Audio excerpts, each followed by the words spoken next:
Good afternoon, everyone. My name is Messiah Ramkissoon. I am the Associate Executive Director of Youth Justice Network. I'd like to thank Chair Senator Julia Salazar and Assembly Member Eric Dillon, along with the other members of the committees of this joint hearing for the opportunity to address you today. Youth Justice Network is an NYC citywide nonprofit whose mission is to break cycles of incarceration and help build a more equitable justice system that provides young people individualized advocacy, mentorship, and opportunities to grow, thrive, and lead. I am here today to talk about the life and experience of Messiah Nantwi.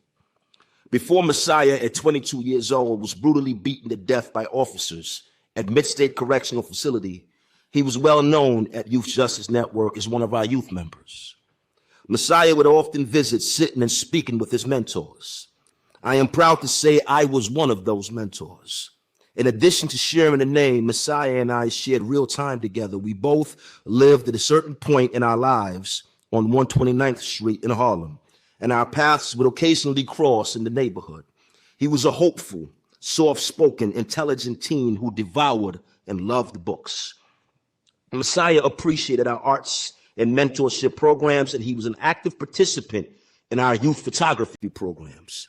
He participated in our financial literacy sessions for young people and possessed an entrepreneurial spirit, launching his own clothing line called Viva La Freedom. Messiah also loved music and would engage with our music studio partner, Audio Pictures, where he would record and exercise with the music team. He wanted to travel the world. He once asked us, why did a kid have to get in trouble to have access to a program like Youth Justice Network?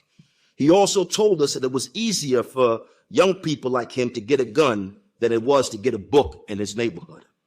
We would often call to check in on our youth members, and in Messiah's case, he was reciprocal in the sense he would call to check in on me.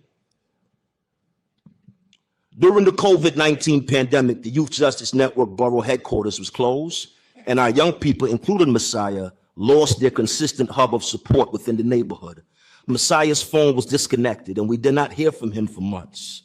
The next time we heard from Messiah was when he was 18, when he was arrested in the Bronx incident that started as a graffiti stop and ended with his being shot by the police. Messiah was shot 28 times by the police, to be exact, 28 times. After his miraculous survival, Messiah's case proceeded through the court system, during which he worked on his physical rehabilitation and recovery. He worked hard to do well and tried to get his life back on the right track. With support from his mentors, he took coding classes, was admitted to college, and filled out his financial aid forms. By this time, and the justice system had done its job, and the joy in Messiah's eyes had faded, his hope for his future extinguished, and his mental health severely compromised. His pain was palpable. Messiah ultimately pled guilty to criminal possession of a weapon and was sentenced to a 5-year period of imprisonment that eventually brought him to Mid-State Correctional Facility. At age 22, instead of getting a college diploma, he was beaten to death on March 1st, 2025, by the very people meant to protect him, New York State correction officers. At the time, Messiah was awaiting trial, indicted for the shooting death of 2 people, one of whom was only 19 years old. I'd like to extend my heartfelt condolences to the families of both people. There are thousands of kids out there like Messiah that have been and continue to be victimized by a system that prefers to imprison its youth rather than provide them with the opportunities to succeed. I urge the committee members not to allow Messiah Nantwi to die in vain and do something to lift our communities and each other up by prioritizing young people's safety and well-being through opportunity, access to support and services, and positive community networks.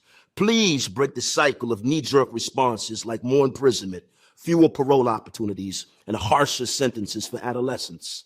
These short-sighted policy initiatives only lead to a misery, a costly human and financial toll, and solve little when it comes to equal justice, public safety, and the mass incarceration of Black and brown young people. I urge the committee to take concrete action in response to this trauma, pain, and loss.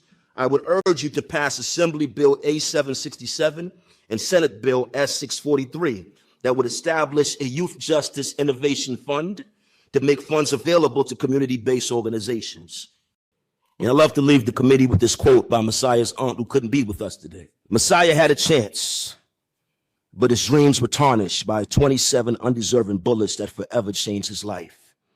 Through his traumatized mind, he was still reaching for his dreams and visions. His trauma/paranoia unfortunately affected more individuals to feel the same pains he went through. Messiah had a brilliant mind, a heart that wanted to help those around him, and a soul that could impact everyone that met him. His death was unnecessary, cruel, devastating, and a disgusting abuse of power. Senseless beatings. A week before his 23rd birthday, my nephew was given a death sentence that neither a judge nor state law approved.